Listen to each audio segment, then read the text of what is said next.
nós precisamos pensar sobre falar do Espírito Santo de Deus na perspectiva da relação de Jesus. Porque se Ele é o padrão para nossas vidas, se Jesus é a referência em tudo para as nossas vidas, também nós precisamos olhar para Jesus e ver como era essa relação entre Jesus e o Espírito Santo de Deus. Ou os irmãos nunca se atentaram para pensar nisso?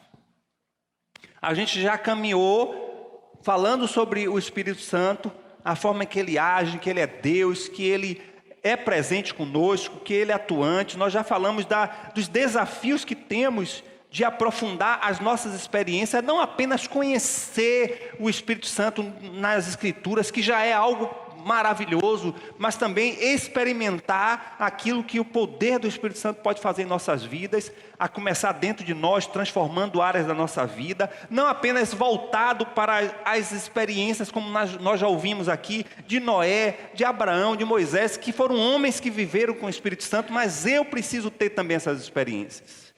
Nós já caminhamos aqui sobre a necessidade de ver o quanto o Espírito Santo de Deus, ele tem algumas implicações para o seu agir dentro de nós. Existem sim alguns pré-requisitos e nós falamos aqui sobre a necessidade de genuinamente termos sido gerados pelo Espírito Santo, nascermos de novo. Falamos de três questões básicas para que a gente possa deixar esse fluir do Espírito em nossas vidas, que foi o novo nascimento, que foi o batismo com o Espírito Santo e que foi a plenitude do Espírito Santo. Nós falamos sobre o resultado dessa ação do Espírito Santo aqui nas nossas vidas, quando a gente passa a experimentar, passa a conhecer, passa a vivenciar, passa a aumentar esse nível de intimidade com o Espírito, há resultados. E nós ouvimos aqui o servo do Senhor falar de resultados na igreja, resultados na nossa vida pessoal, resultados para o mundo. E nós fomos desafiados domingo a entregar a condução do nosso espírito e deixar que o Espírito Santo de Deus nos leve, nos conduza, como a Bíblia diz, como um vento que sopra. E hoje nós vamos pensar em como a relação de Jesus pode ser um parâmetro para as nossas relações com o Espírito Santo. Encontrar um texto, porque existem números, mas eu quero fazer desse tempo aqui de reflexão, de meditação, de exposição da palavra, olhando sempre na perspectiva de Lucas. Por que na perspectiva de Lucas? Porque nos evangelhos, Lucas foi o que mais falou do Espírito Santo. E ele não cessou apenas no evangelho, ele vai falar também sobre a história da igreja, a história dos atos dos apóstolos, como o Espírito Santo atuou, e ele vai trazendo ali pelo menos 3 tempos em Atos dessa ação do Espírito Santo, que era o ministério da igreja em Jerusalém, depois o ministério da igreja chegando às regiões mais distantes, e como esse derramado do Espírito veio sobre toda a terra, sobre todos os povos, sobre todas as nações. Então, Lucas é a pessoa específica para falar sobre o Espírito Santo, na ótica da relação com Jesus. A Bíblia diz, em Lucas capítulo 4, versículo 1, versículo 14, versículo 18, os irmãos podem acompanhar comigo e podem ler comigo juntos? Vamos lá. E Jesus, o quê? Cheio do Espírito Santo, voltou do Jordão e foi levado pelo Espírito ao deserto. Em outras versões diz que foi guiado. Em vez de levado, guiado. E o 14 diz assim: então, pelo poder do Espírito Santo, voltou Jesus para a Galiléia e a sua fama correu por todas as terras em derredor. E agora o 18. O Espírito do Senhor está sobre mim, pois me ungiu para evangelizar os pobres, enviou-me a curar os contritos de coração. Diga para o teu irmão, esse mesmo Espírito está em você. Glória a Deus. Irmãos, dentro desses textos, existem 5 níveis de relacionamento, e esses níveis não quer dizer que é mais alto, menos alto. Eu estou falando da relação, da complexidade da relação de Jesus com o Espírito Santo, e eu não vou ter tempo de falar dos 5, eu só vou falar sobre 3. Se der tempo para falar sobre 3, são 5. O primeiro nível é o nível da geração do Espírito Santo. Como o Espírito Santo gerou a humanidade de Jesus, como Jesus se tornou homem. Isso foi obra do Espírito Santo de Deus. E a palavra que chega no versículo 20 de Mateus capítulo 1, falando ali o anjo para José, ele diz: olhe, e ela, a sua mulher, porque nela está gerado, é do Espírito Santo. A palavra gerado não é a palavra criado, que há uma diferença. E aí mais adiante nós vamos pensar sobre o ser gerado e o ser criado. O primeiro Adão foi criado, o segundo Adão foi gerado. E qual é a diferença disso? Nós vamos pensar sobre isso. O segundo nível é o nível do batismo, que ali está sendo um batismo na água. E aí vem a primeira controvérsia, o primeiro questionamento é como Jesus foi batizado na água, quando ele na realidade não precisava se arrepender de nada, porque ele não tinha pecado. E o batismo na água era batismo que representava a confissão, o arrependimento. A segunda coisa é, o Espírito Santo de Deus desceu como em forma de pomba, e ele ali foi batizado no Espírito. Como ele era batizado pelo Espírito, quando na realidade ele já tinha sido gerado pelo Espírito? Alguma contraversão, algum contratexto, alguma contrariedade de textos? Não. E nós vamos tentar entender como esse segundo nível do batismo tem a ver com a relação com Jesus. O terceiro nível é o nível da plenitude. A plenitude do Espírito Santo. O texto de Lucas capítulo 4, versículo 1 que nós lemos, diz que Jesus cheio do Espírito Santo. Ele era cheio do Espírito Santo. E por mais que a gente não consiga compreender, Jesus era homem, ele era humano, e ele não atribuiu nenhuma das suas atribuições do que era o seu ser divino, a sua preexistência, nessa sua humanidade, nessa sua missão enquanto na terra. Ele foi homem, limitado a uma geografia, a um cansaço, a um desenvolvimento humano, como qualquer ser humano, e ele precisava ser cheio do Espírito Santo para cumprir a sua missão, para fazer a sua obra, porque se não fosse desse jeito, ele não poderia fazer da mesma forma que nós também não podemos fazer, se nós não estivermos cheios. O quarto nível é o nível a forma em que ele ressuscitou. A Bíblia diz que, lá em Romanos capítulo 8, que Jesus foi ressuscitado pelo Espírito Santo. Você também vai ser ressuscitado pelo Espírito. Quando o Senhor Jesus der ordem, quando tocar as trombetas, se caso a gente ainda esteja morto daqui para lá, porque alguns serão arrebatados, se assim o Senhor permitir, naquele grande dia o Senhor vai dar ordem e o Espírito Santo de Deus vai trazer a vida. E nós ressuscitaremos com Ele. E Paulo diz isso, aquele que habita em vós, o Espírito daquele que ressuscitou a Jesus dentre os mortos, esse mesmo que ressuscitou a Jesus entre os mortos, também vivificará os mortos. Ou seja, aqueles que estão em Cristo serão vivificados, serão ressurretos pelo poder do Espírito Santo. E isso é uma relação de poder. Por isso que a ressurreição de Jesus foi uma potência no mundo. E assim será também dos santos. Por último, o nível de ortogar o Espírito Santo. Ele agora dá esse Espírito para a igreja. Ele vai ortogar esse Espírito, e esse Espírito vem sobre nós com a autoridade do Senhor Jesus, porque foi Ele que nos deu para agirmos e atuarmos nesse mundo para a sua glória. Mas Ele não nos deu e deixou abandonado, não. Ele está em unidade com o Espírito em nós. Por isso que Ele diz que nunca nos deixaria. Por isso que Ele diz que não nos deixaria órfãos. Porque se o Espírito Santo de Deus está em nós, Jesus está em nós pelo Espírito da graça, que Paulo vai chamar também Espírito de Cristo. Então Cristo não nos deixou, Ele está conosco pelo seu Espírito. Amém? E não dá para a gente falar sobre esses 5 níveis. A gente precisa reduzir, eu então quero pensar apenas no primeiro nível, que para mim já é bem complexo. A Bíblia diz em Mateus 1:20 que o Espírito do Senhor gerou em Maria o Espírito Santo. Falar sobre a ação do Espírito Santo em Jesus Cristo, ela implica em falar sobre a sua geração, que alguns teólogos vão dizer a sua procedência. Porque a palavra gerar é proceder, é fazer igual, é gerar como igual. Ou quando o Espírito Santo vai até o ventre de Maria, e eu não quero entrar nos méritos de como essa gestação foi desenvolvida, mas quando o Espírito Santo entra na barriga de Maria e ali produz um ser semelhante a ele, ali havia uma procedência de Deus, havia um doar de Deus, e ali gerou dentro daquela mulher um semelhante.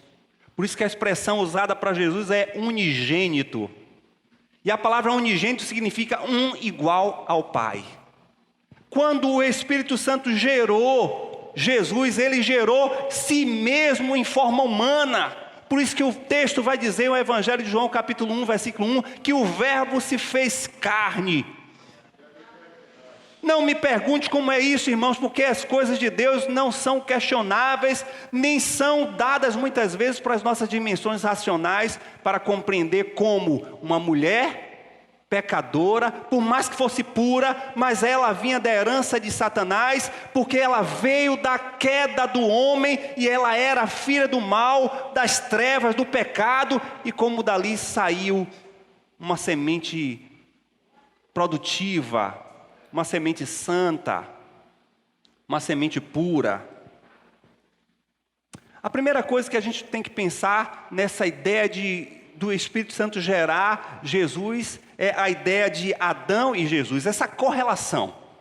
Aquilo que inicialmente eu fiz.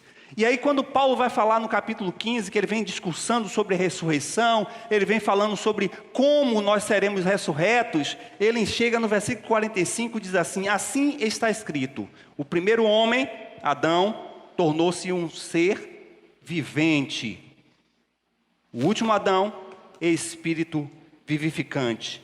Nós estamos falando de duas formas de geração. Nós estamos falando de duas formas de vida. A primeira foi um fôlego de vida, foi um soprar do Espírito Santo sobre o boneco do Adão, aquela forma humana ainda sem vida, e o Espírito Santo passa a existir, porque foi soprado, e ali foi criado o homem. O segundo Adão, que é de fato o Adão perfeito, gerado pelo Espírito Santo, ele foi então introduzido pelo poder do Espírito Santo, e o Espírito Santo forjou dentro do ventre de Maria um que vinha ser a semente da mulher, um puro, um verdadeiro, aquele que haveria de desfazer das obras de Satanás, mas precisava vir da genética humana. E ele então foi criado igual ao Pai. Por isso que ele era unigênito. O primeiro Adão era pecador depois da sua queda. O segundo Adão, ele já foi nascido, ele já foi gerado verdadeiro e santo e puro.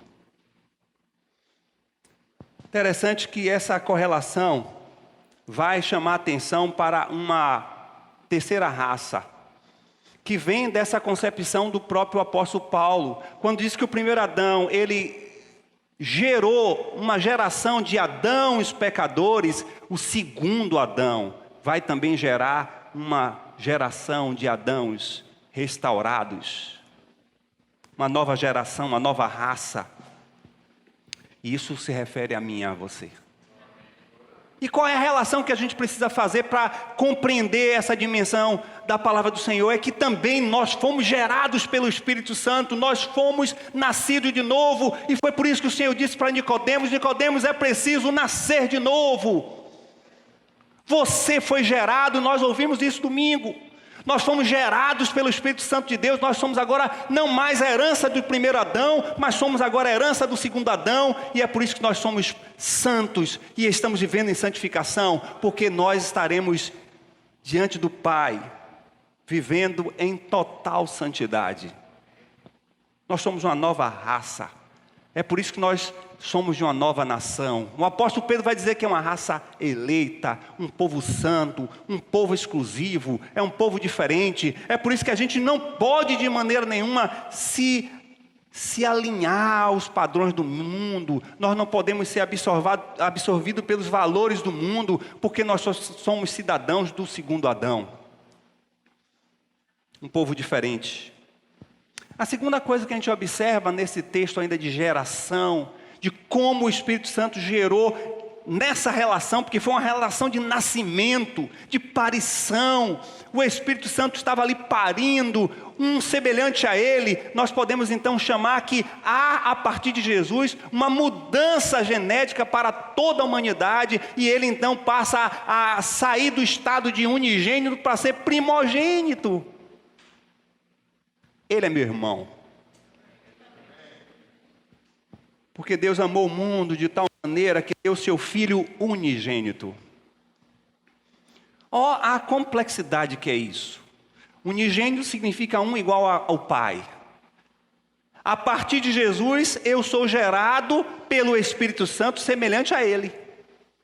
Por isso que eu sou filho. Eu sou filho porque Jesus, pelo seu Espírito, gerou em mim uma nova raça.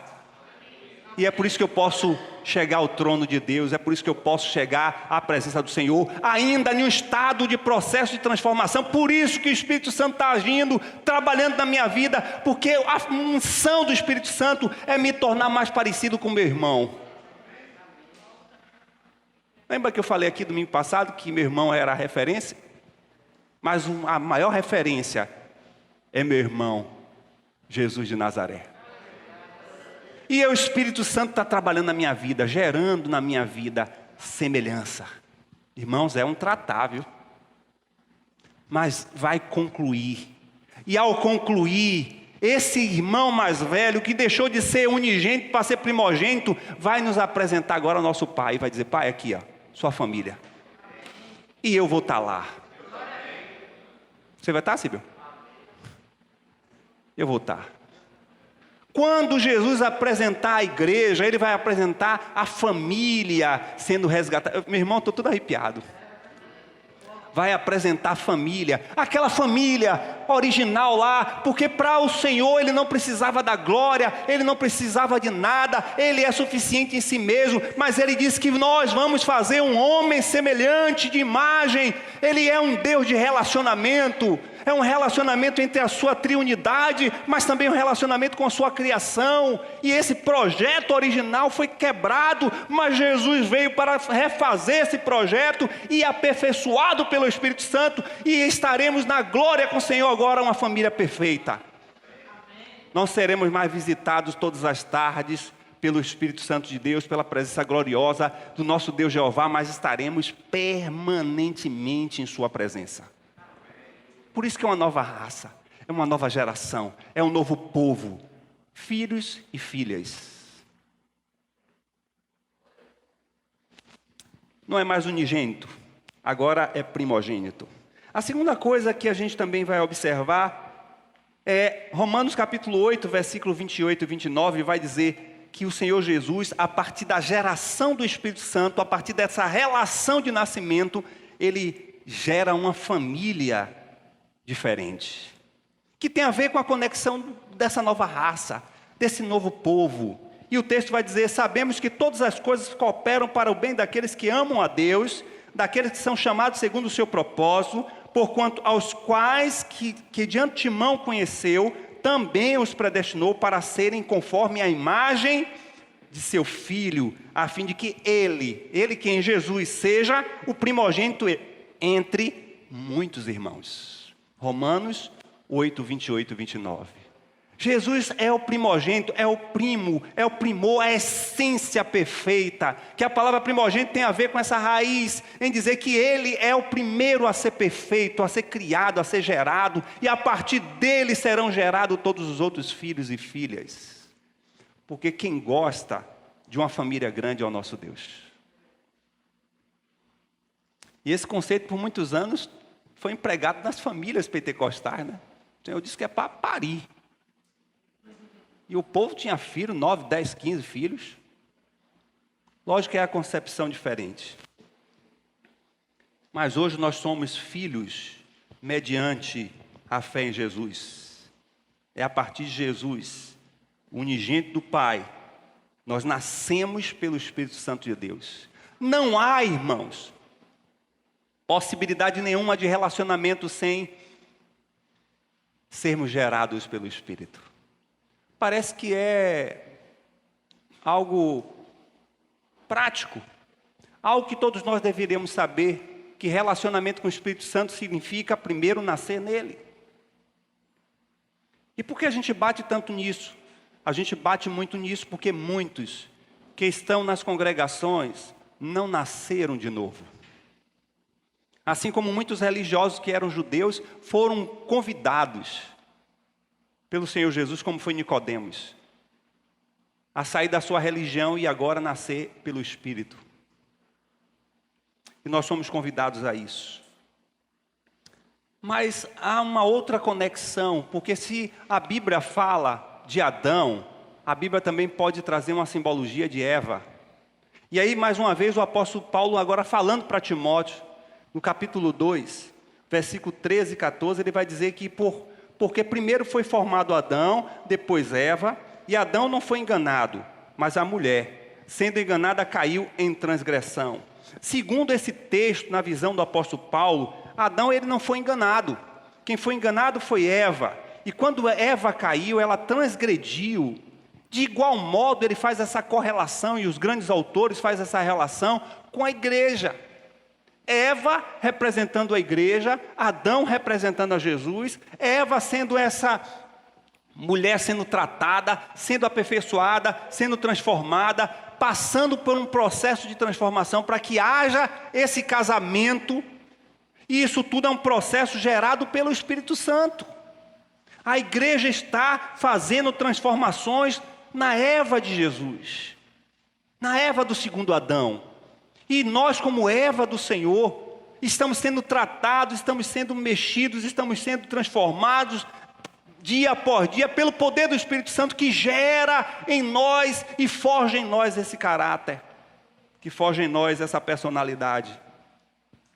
E essa geração também, irmãos, tem a ver, um quinto ponto, tem a ver em tornar-nos identificados e semelhantes e representantes desse Jesus.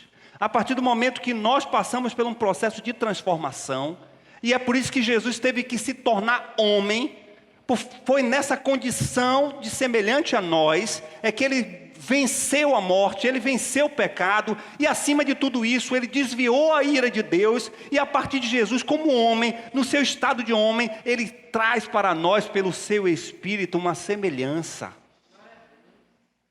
Isso quer dizer que, assim como Jesus em forma de homem, vivendo como homem, sendo pacífico de todas as dificuldades e adversidades como homem, mas cheio do Espírito Santo, e esse era o diferencial, ele faz uma correlação conosco, de que nós também podemos viver como ele vivia.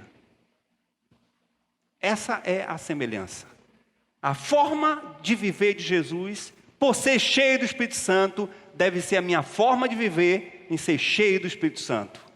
Essa é uma das semelhanças. A outra semelhança é a própria constituição. Assim como Jesus veio em forma humana e não pecou, e não errou porque era cheio do Espírito Santo, ele nos ensina de que também podemos ser semelhantes a ele. Viver cheio do Espírito Santo é viver sendo completamente isento de pecado. Mas também há uma representação. A partir do momento que o Espírito Santo gerou em Jesus essa forma humana, e ele não deixa de ser Deus de forma nenhuma, mas ali ele vai se esvaziar, ele vai proceder como homem, ele vai agir como homem, ele vai estar pacífico sobre todas as bases de homem. E aí Paulo vai dizer em Filipenses capítulo 2 que ele não usurpou o direito de ser Deus, mas ele se esvaziou. É uma entrega de Deus na pessoa de Jesus, quando ele em obediência se torna homem. O que quer dizer isso? E qual é a nossa relação com isso? É que assim como Jesus tinha todo o domínio, todo o poder, ele era Deus, ele se entrega em obedecer à vontade do Pai, ele se esvazia de sua divindade e assume completamente a sua humanidade. Todas as vezes que a gente quiser buscar e viver e ser aquilo que desejamos, aquilo que almejamos, aquilo que centralizamos na nossa caminhada, Todas as vezes que nós estivermos nos colocando a nós mesmos no centro das nossas vidas, tudo voltado para o nosso bem-estar, tudo voltado para o nosso prazer, tudo voltado para estar saciando o nosso eu, nunca o Espírito Santo será pleno em nós. Porque nós precisamos nos esvaziar de nós mesmos. Como Jesus, segundo o apóstolo Paulo, vai dizer em Filipenses 2, que ele se esvaziou de ser Deus para ser homem. O processo nosso é inverso. Nós precisamos nos esvaziar de ser homens e sermos seres espirituais. Deixar a nossa naturalidade e passar a viver a espiritualidade. O Espírito Santo de Deus quer gerar essa semelhança. E essa semelhança culmina com a geração do Espírito Santo que vem a agir na vida de Jesus. Por isso que ele era cheio do Espírito Santo, para que Jesus pudesse implantar o reino de Deus. E essa também é uma nossa semelhança nele. Nós fomos gerados de novo, estamos sendo transformados, porque estamos completando o reino de Deus, que foi iniciado pelo nosso irmão. Cada vez que nós estamos agindo em pró da semelhança de Jesus, todas as vezes que nós fomos conduzidos pelo poder do Espírito Santo para levar vidas à conversão, a ser transformada pelo poder do Senhor, todas as vezes que você vai usar da autoridade do nome do Senhor Jesus para impletar a bênção, impletar a paz, curar os enfermos, libertar os que estão cativos, você está ampliando o reino de Deus. Você está concretizando o reino de Deus. E há uma semelhança em nós. Nós não temos a dimensão do que é ser um embaixador do reino de Deus. O que implica nisso? Quais são as atribuições de um embaixador? Os poderes que o embaixador tem. A gente desconhece. E eu estou falando não apenas no âmbito material, no âmbito físico, geográfico, político, eu estou falando no âmbito espiritual. Como somos vencidos facilmente por nossos inimigos espirituais. Nós não temos dimensão das armas espirituais que temos. Podemos até ter conhecimento.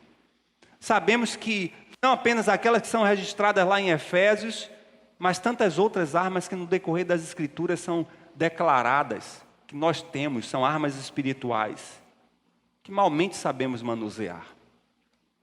Como, por exemplo, a palavra, que é a espada. Por que as pessoas não sabem manusear a palavra? Para vencer as adversidades, para repreender o mal, para desfazer as obras do diabo, para orar a palavra. Porque estamos cada dia mais distantes do relacionamento de intimidade com essa Escritura. E parece que na proporção em que mais se oferta, menos procura. Quanto mais tem mecanismos e estratégias para que as pessoas conheçam mais a palavra, e não tem justificativa. Hoje pela manhã a gente estava fazendo as atividades e ouvindo pregação da palavra, lendo o texto, Romanos. Hoje você tem como ouvir, você tem como ler, você tem como acessar, você tem como fazer tudo isso, mas a gente não tem graça para se esmerar em se dedicar. E aí fica só malmente com o escudo da fé. Malmente, porque já tem muita gente que o escudo já caiu há muito tempo. As setas chegam forte. Os dardos chegam. Irmãos, nós estamos numa guerra, queira ou não queira. Tenha consciência ou não tenha consciência, nós estamos em uma guerra, e uma guerra há sempre perdedores. Há uma guerra para ser travada. E por mais que você queira dizer, como uma certa ocasião, a gente ministrando, alguém demoniado disse, coitadinho do diabo. E a gente entendeu logo com discernimento que aquilo ali era uma possessão maligna. Não deu outra. Quando botamos a mão, o diabo se manifestou. Porque o nosso Jesus, nosso primogênito, ele veio para desfazer as obras do diabo. Ele veio para derrotar o diabo. Não há nenhum tipo de misericórdia para com Satanás, porque ele é um destruidor. Com ele só cabe a destruição. Não fique pensando que ele vai brincar, que ele vai dar um descanso para a sua vida, para a sua família, para os seus sonhos. Ele pega quem você é, a sua história, as suas feridas. Ele pega palavras que foram ditas contra você. Ele pega, muitas vezes, ações de familiares, e normalmente está no âmbito da nossa família, porque são pessoas que são mais significativas para a gente, que essas palavras desses familiares têm um peso maior. Então o diabo pega carona e começa a te acusar, ele começa a falar, ele começa a te afrontar, e ele atinge primeiro a sua alma. Os seus sentimentos são logo lacerados, um sentimento de culpa, de engano, de tristeza, aí ele pega a carona e começa a afetar a sua fé e desanimar você, e quando você pensar que não, você está com escudo, com espada, tudo arriada. Alguns até já querendo tirar o capacete, duvidando que se são salvos. Quando o nosso Deus diz que todo aquele que vem até Ele, de maneira nenhuma Ele lança fora. Os verdadeiramente salvos têm o selo da salvação. Jesus ele nos ensina isso quando ele é gerado pelo Espírito. E por fim, o último tópico. O Espírito Santo, quando gera Jesus, é gerado a partir de Jesus uma igreja semelhante a Jesus, de pessoas semelhantes a Jesus. E a partir daquele nascimento agora no Espírito, nós passamos a viver como Jesus vive. Se o Espírito Santo de Deus nos faz nova vida, e lá o Senhor Jesus falando no capítulo 3 de João, falando a Nicodemos, ele vai falar de nascer de novo. É a palavra, a expressão, eu amo essa expressão. Não existe reino de Deus sem nascer de novo. É preciso ser gerado pelo Espírito Santo, é preciso ser parido pelo Espírito Santo. Não existe jeitinho para viver a vida com Deus, porque não suporta, não subsiste. As pessoas não subsistem a caminhada cristã se não tiver a presença do Espírito de Deus, se não for gerado pelo Espírito Santo. E Jesus ele vai falar sobre isso. O nascer de novo, ele vai implicar em ser nascido no Espírito. Ele que vai nascer, é o mesmo operar do Filho de Deus, foi gerado no ventre de Maria, agora nós somos gerados no ventre do Espírito. Por isso que a gente tem que viver diferente. E o mundo precisa ver essa diferença em nós. As pessoas precisam ver que nós somos diferentes. Nós somos nascidos de novo. E tem muita gente que está igual a Nicodemos, achando que é para voltar à barriga da mãe. Não tem dimensão espiritual, não tem entendimento espiritual. O Espírito Santo de Deus transforma uma pessoa em outra pessoa, em uma geração espiritual transcendente, mística e espiritual. Como você pode explicar? Alguém que era daquele jeito foi transformado. Como alguém pode explicar como aquela mulher foi gerada uma gestação sem ter uma correlação com o homem? É algo extraordinário, irmãos. É o poder do Espírito Santo. A maneira que o Espírito Santo transforma uma pessoa em outra, a velha natureza é uma nova, e pelo poder, através da palavra que é a água, e reconhecendo a sua forma pecadora, nós somos transformados pelo poder do Espírito. A água, a palavra, o Espírito, o poder de Deus, para gerar uma nova vida. O segundo nível é o nível do batismo. Batismo no Espírito Santo.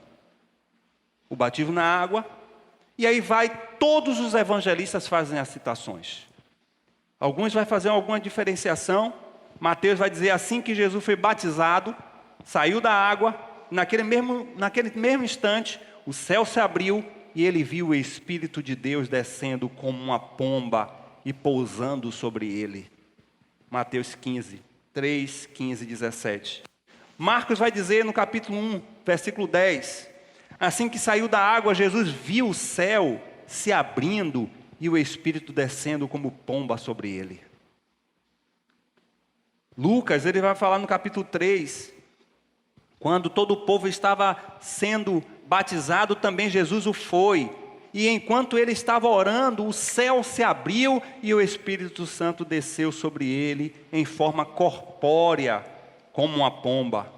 Então veio uma voz do céu que disse: Tu és o meu filho amado, eu te gerei, eu me agradei com a sua criação. E o evangelista João, no capítulo 1, versículo 32 e 33, vai dizer: Então João deu o seguinte testemunho: Eu vi descer dos céus como uma pomba e permanecer sobre ele.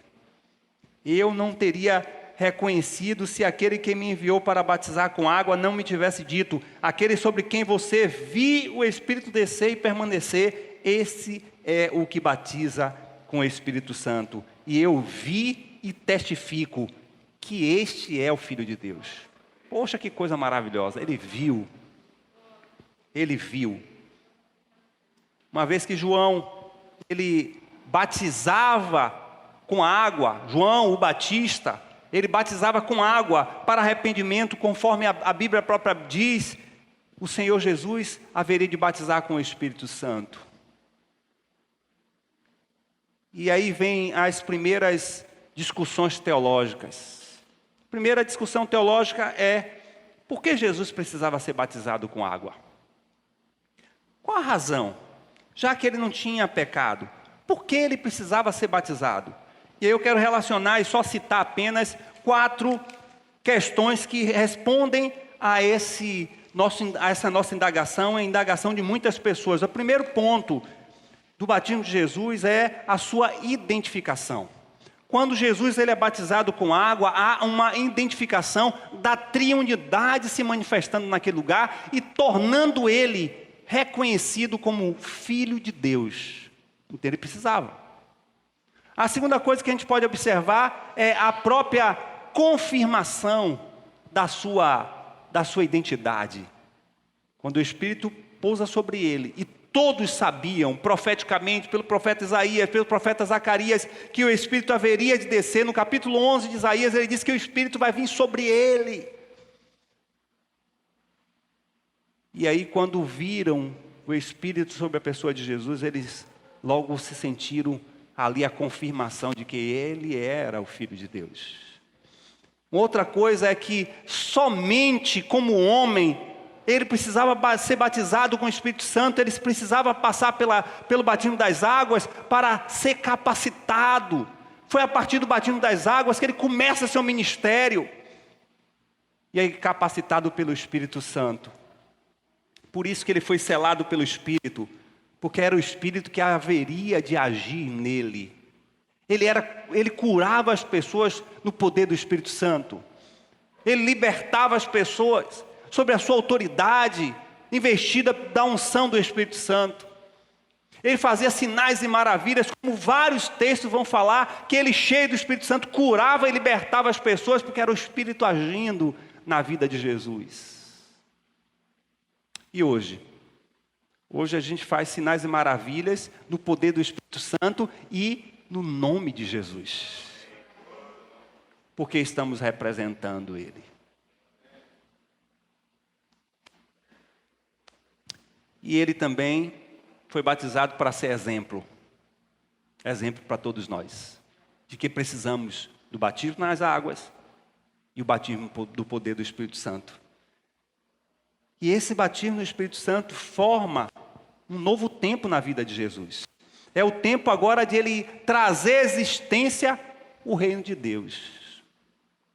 Trazer à existência o reino de Deus. E uma coisa tremenda que a gente precisa pensar, e Lucas vai falar isso de forma muito grandiosa, é que o reino de Deus, ele, por mais que não veio com a introdução política, por mais que ele não tivesse uma perspectiva econômica para a situação do contexto de opressão dos romanos sobre todos os povos, o reino de Deus, ele vem com potência de transformação, ele vem com milagres, ele vem com libertação, ele vem com restauração. Só o poder de Deus pode transformar as pessoas, e está aí apto para cada um de nós termos instrumento no nome do Senhor Jesus para manifestar esse poder, porque não poderia vir esse reino à terra silencioso, esse reino não poderia vir de forma comum, esse reino tinha que vir com toda a potência que veio na pessoa de Jesus.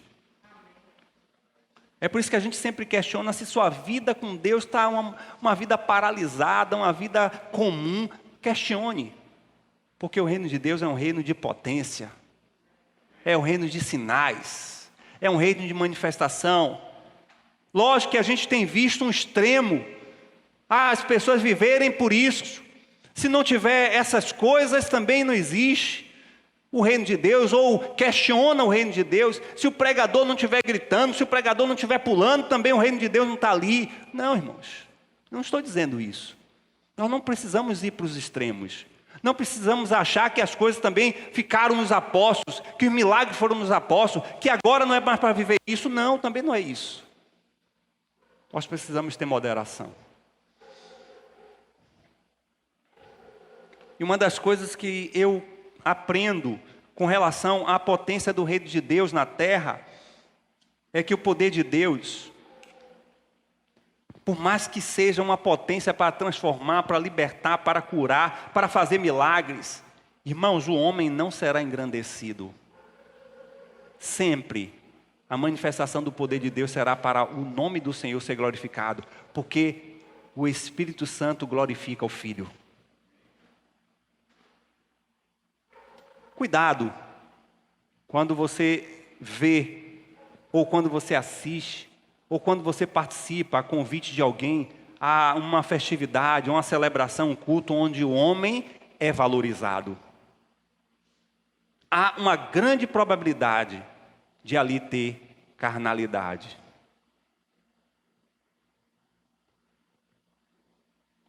Porque, como já foi pregado aqui, existem dois tipos de pessoas. As pessoas espirituais e as pessoas naturais. E nas pessoas espirituais, ainda tem dois tipos de pessoas. Existem pessoas espirituais carnais. E existem pessoas espirituais que são espirituais.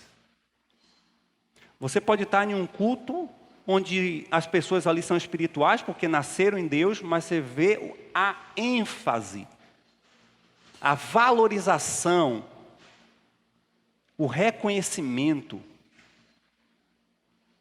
o extremo da valorização humana. Então o que você vê é carnalidade. Mas não quer dizer que aquelas pessoas não sejam espirituais. Não sei se os irmãos estão entendendo. Mas não pode existir alguém que seja natural e espiritual. Aí não pode. Porque natural é quem não tem o Espírito de Deus. Esse é carnal por vida. Mas muitos irmãos espirituais, por uma ocasião ou outra, deixa evidenciar mais a carne do que o Espírito. E todas as vezes que houver mais uma manifestação da carne, Jesus será sempre apagado. E sempre evidenciado o homem. A partir dessa definição, os irmãos passam a compreender quais são os sites que você vai assistir, quais são as pregações que você vai ouvir, quais são os convites que você vai aceitar para ir para um determinado culto, celebração, seja lá o que for. Pela tendência e pela evidência da manifestação do culto.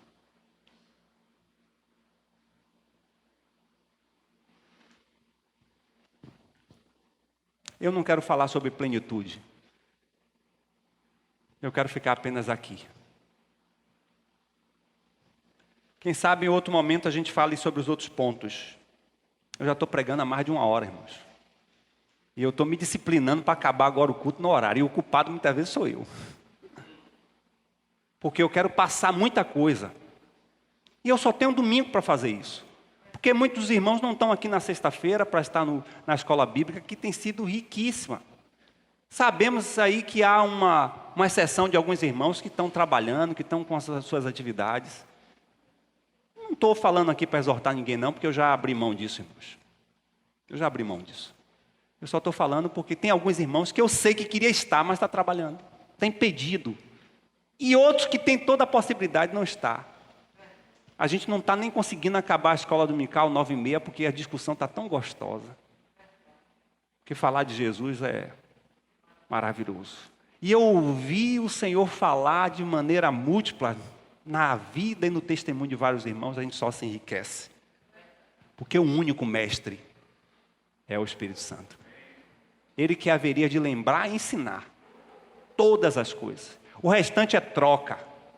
É um mais de experiência do que o outro, mas todos nós estamos no mesmo padrão de sermos aluno do sumo mestre.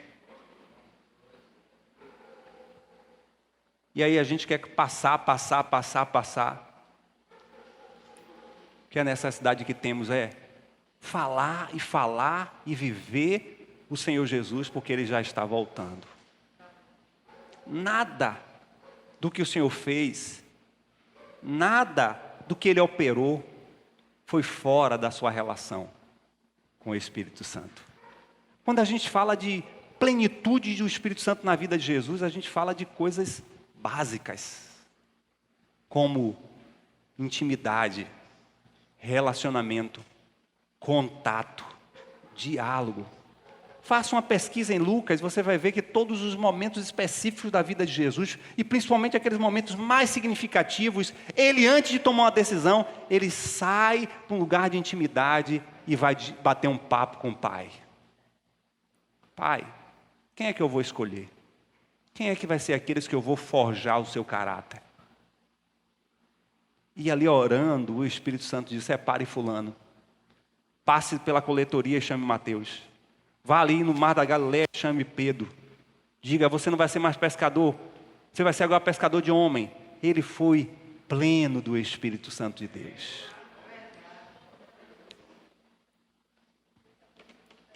As decisões mais importantes da nossa vida a gente quer tomar pelas nossas capacidades de resoluções.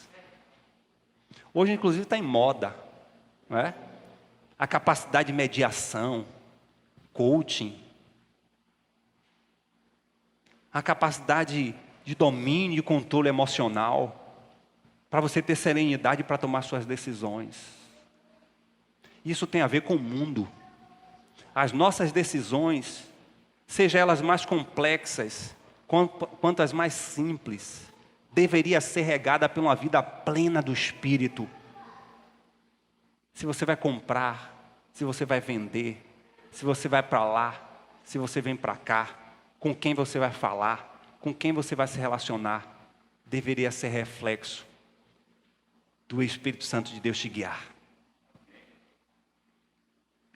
É fácil isso? Não. Por isso que a gente falou sobre implicações. Implicações. Não fique pensando que a gente vai chegar aqui, vem aqui na frente, quem quer receber a plenitude do Espírito Santo, que não é assim, irmão. Não é plim-plim-plim. Plenitude é um enchimento. Você enche um balde como? Ele começa raso, vai enchendo. Se você desligar a torneira, ele vai ficar naquela medida que tiver. Alguns já fecharam a torneira do Espírito Santo, e o Espírito Santo fica apagado aí, é seu lugar aí. E está ali o balde, ó. Mas essa água vai secando. Depois o balde está vazio. É por isso que é um processo imperativo e comparativo que a gente vai ter tempo para falar sobre a embriaguez e o ser cheio do Espírito Santo. Enchei-vos. Ou seja, se você acordou hoje vazio, encha hoje. E se você está cheio hoje, ajude o outro a estar cheio também. E você está sempre pleno, cheio. E é por isso que Jesus fazia milagres, maravilhas, porque Ele estava pleno, cheio. Era mais do Espírito Santo do que a pessoa de Jesus. E a primeira coisa que a gente vai entender, e eu quero finalizar, é que Lucas, no capítulo 4, falando sobre a plenitude, o versículo 1 que nós lemos aqui, que diz que o Espírito Santo, que o próprio Jesus estava cheio do Espírito Santo, e o Espírito Santo guia ele para um confronto espiritual com as trevas. Primeira coisa que eu quero aprender e que eu quero deixar para os irmãos aqui, que eu tenho exercitado na minha vida, é que a gente está perdendo as batalhas com o mal, com as trevas, porque a gente não está cheio. Quem vence batalha contra as trevas é porque está pleno, que está cheio, sem brechas, sem pecados ocultos, sem permissão para o diabo agir, porque ele não tinha o que falar de Jesus, ele não tinha o que apontar do comportamento de Jesus, ele não tinha do que falar do comportamento de Jesus, ele não tinha como falar, apontar nada sobre Jesus, então ele distorce a palavra para tentar atingir Jesus, mas ele não sabe que ele está lidando com a palavra viva. E é por isso, por ele estar tão pleno, que ele diz: também está escrito, Satanás. O diabo ele vai continuar assim, apontando deficiências da nossa vida. Nós somos deficientes. Mas também nós vamos contra-atacá-lo dizendo para ele que nós somos arrependidos e queremos viver em novidade de vida. O Senhor tem nos convidado a ter esse nível de experiência. Eu creio que todos os irmãos aqui já foram gerados pelo Espírito Santo. Já foram batizados com o Espírito Santo. Quando foram gerados, automaticamente foi gerada uma nova vida e o Espírito Santo veio e agiu e entrou e está dentro de nós. Mas será que muitos de nós estamos plenos? Será que a nossa vida é, de fato, uma vida plena do Espírito? Se estamos aprendendo a caminhar, se estamos aprendendo a viver no modelo de Jesus, nós também precisamos aprender com Ele. Tudo o que Jesus fez foi no poder do Espírito Santo. Por que você acha que você vai resolver os seus problemas com a sua capacidade? Com a sua força? Nós já entendemos, irmãos, e aí uma palavra muito especial para a gente. Nós já entendemos que o nosso problema nunca foi, nunca será dinheiro. Entenderam isso? Nunca foi dinheiro. Porque o que é que questiona a nossa cabeça? A nossa cabeça questiona que 4 a 5 meses atrás a nossa igreja tinha metade da entrada dos recursos e de 2 meses para cá a igreja está ultrapassando o alvo. O que foi que aconteceu? Alguém ganhou aqui na telecena? Alguém, irmão, aqui jogou no bicho? Tem crente que é maçom. Por que crente? Qual é o pecado diferente? Jogar no bicho, fazer uma fezinha. Alguém ganhou aqui uma herança extraordinária? Não. Mas a igreja está orando mais? A igreja está buscando mais? A igreja quer mais de Deus? Então Ele faz a obra. Nós estamos diante de nós um desafio que é a renovação desse espaço. Agora em agosto, vai completar 3 anos que a gente alugou aqui. A gente sabe que, pelo local e pelo valor, o que a gente está pagando, vou até falar baixo, não é um valor justo para o lugar. Vamos ter dinheiro para qualquer aumento? Não. Estamos dentro do limite. E é esse lugar que o Senhor quer de nós. Andar no limite.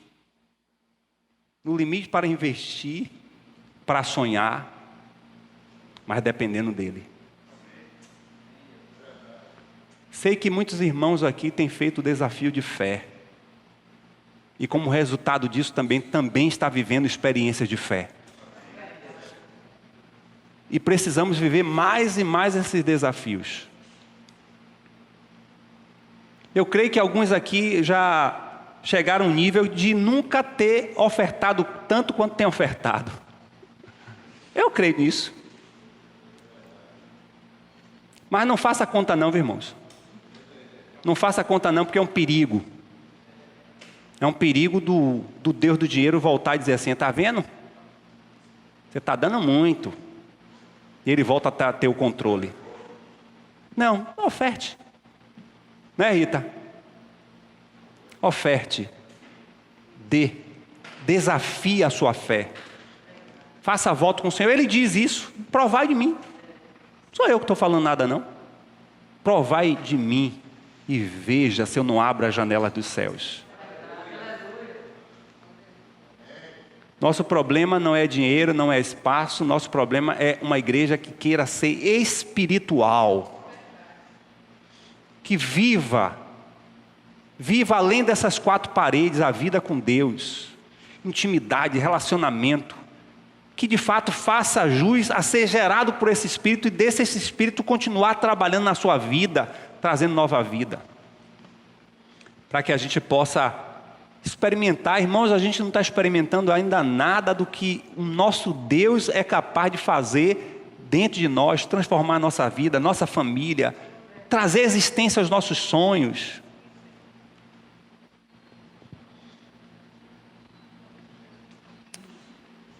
E quanto mais a gente tem intimidade com o Senhor, mais a gente sabe o que é que Ele quer e mais pedimos segundo a sua vontade. E quanto mais a gente pede segundo a sua vontade, mais Ele nos responde favoravelmente. Então faça.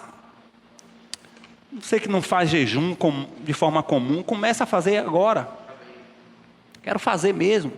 Mas não é aquele jejum de ficar para lá e para cá, não é um jejum de você estar contrito, ligado, orando, adorando, celebrando. E você ter aquele tempo de dizer: Senhor, não é mais importante a comida do que eu te adorar. Acorde às madrugadas para orar. Sei que é difícil, a carne quer que a gente fique na cama, eu sei. É difícil, muito difícil. Mas o povo islâmico, seja por radicalismo ou não, eles fazem 30 dias de jejum. Você acaba a noite toda, né? Come feito leão, mas se disciplinam. Eles oram 5 vezes por dia a Alá, se dobram onde estiverem, param, se dobram e oram a Alá.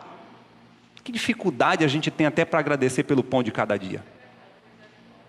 Vai comendo feito um morta-fome que nem agradece, para dizer: Senhor, quantas pessoas estão sem um prato de comida e o Senhor me deu. E nós somos tão abençoados que o que a gente já comeu ontem vai comer hoje outra coisa. E se a gente vai comer a mesma coisa de ontem, já não é a mesma coisa o gosto de hoje. Porque feijão dormido não é a mesma coisa.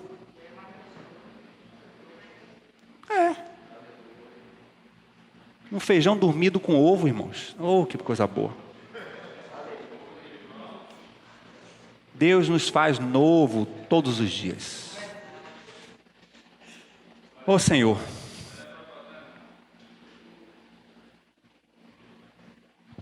nos ajuda, Senhor, a viver como nosso irmão Jesus. Nos ajuda, Espírito Santo.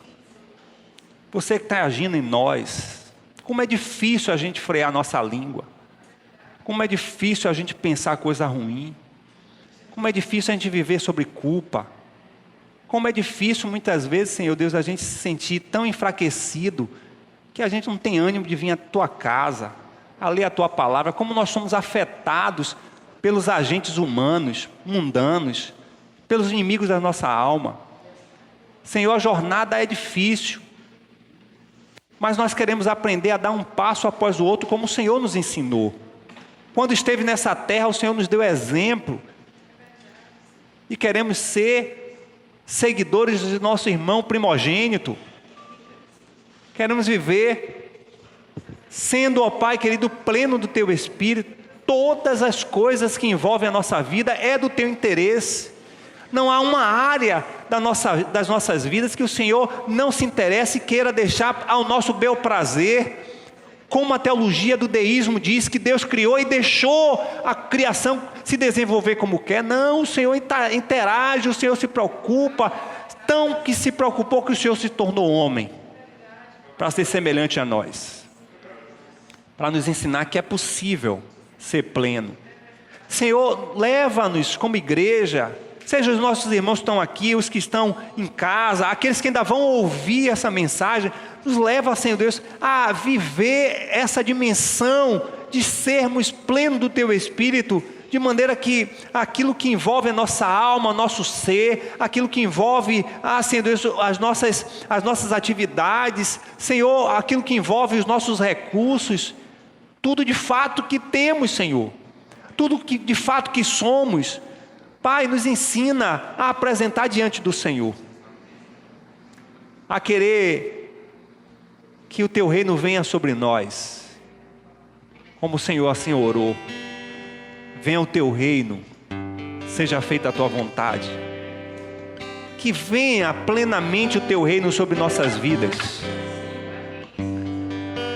Que venha o teu reino nas nossas famílias.